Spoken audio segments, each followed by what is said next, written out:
Michelle from MichelleBennett.com, and you're watching Dream Homies TV, your weekly source for inspiration to create a home that you love. And today is Ask Michelle Monday. Natalia asks, my house is basically a long skinny triangle. I've previously always tried to tone down the longness with where I've placed things, but I'm wondering if I should actually embrace the weirdness and accentuate my long back wall by keeping it clear and adding some sections of floating shelves and maybe even a big mirror at the skinny end. Accentuate, embrace, or tone down? All right, Natalia, this is a really good question, specifically for those of us in Toronto, because Toronto is just riddled with semis and houses that are really small or really awkward shaped because they're so old. Now I'm gonna go with B. I'm gonna go with embrace it. I figure, when you have a home, it's not worth trying to fight it. It's really just best to embrace it and work with it. So I'm gonna give you a few options though on how you can embrace it, because I don't suggest floating shelves, mostly because I'm making assumptions, but I believe that you're probably gonna have the most traffic along that wall. And that probably means that when people are walking down along the wall, they're gonna see the side of the floating shelves. And in my opinion, I don't love looking at the side of floating shelves. If I have a floating shelf, I wanna be able to see it from the front 90% of the time. So with that said, I've got 3 options for you on what you can do to embrace your long, awkward wall. First option is something that you could probably do if you're in a semi. Now, there is a bit of digging you'll need to figure out whether this can be accomplished, but it's a really great and beautiful option, and that's removing the drywall and exposing the potential brick that's behind and having an entire wall of exposed brick. So that can be a really beautiful architectural focal point in your home. I recommend doing a little bit of research online to understand what you need to do and how to determine whether this is an option for you. In the event that that is just a little too much for you, then I've got 2 other options as well. Option 2 is to wallpaper that wall and really let the wall be like a graphic focal point in your home.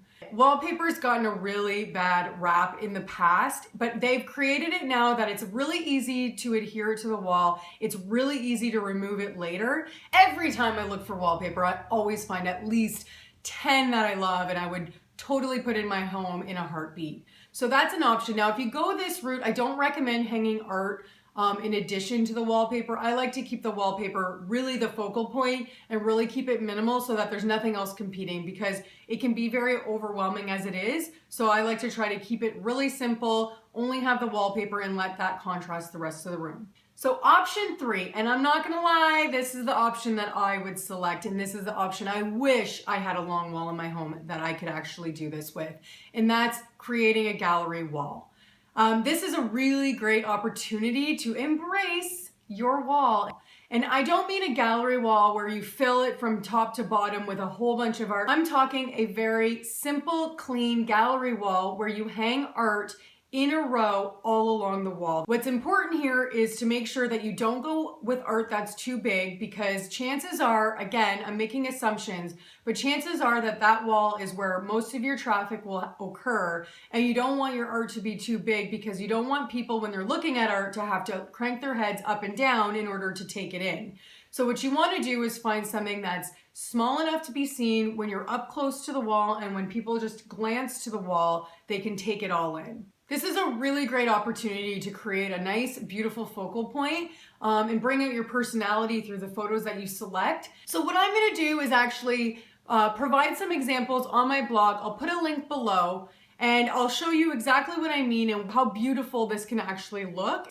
And another thing I'm gonna do is provide a link for you that explains how to hang art so that you can be sure that you're hanging art at the exact right height when you're ready. All right, Natalia, I hope that was helpful. And just so we're clear, I'm actually a little jealous of your wall. I wish that I had a really long wall that I could create this gallery wall that I'm talking about. And trust me, when you see the photos on my blog, you're gonna be sold. Did you like this video? Then you should give it the old thumbs up, guys. Please. And you know what else you should do? You should probably subscribe, because I'm just gonna do this every week. I'm gonna give you more inspiration, more ideas, and answer more questions to help you create a home you love.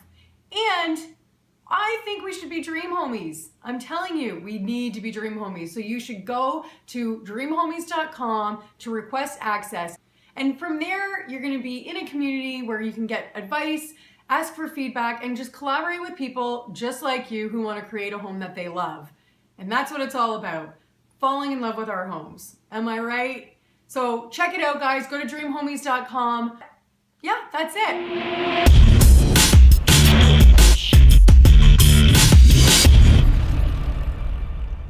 And today is Ask Michelle Monday. Now, before I get into this week's video, buddy, you can't hang out here. I'm doing stuff. Mama's working. Buddy. I'm telling you guys, this guy is so freaking cute. Buddy, I want to be there for you, but I can't. You should go lie down over there, bud.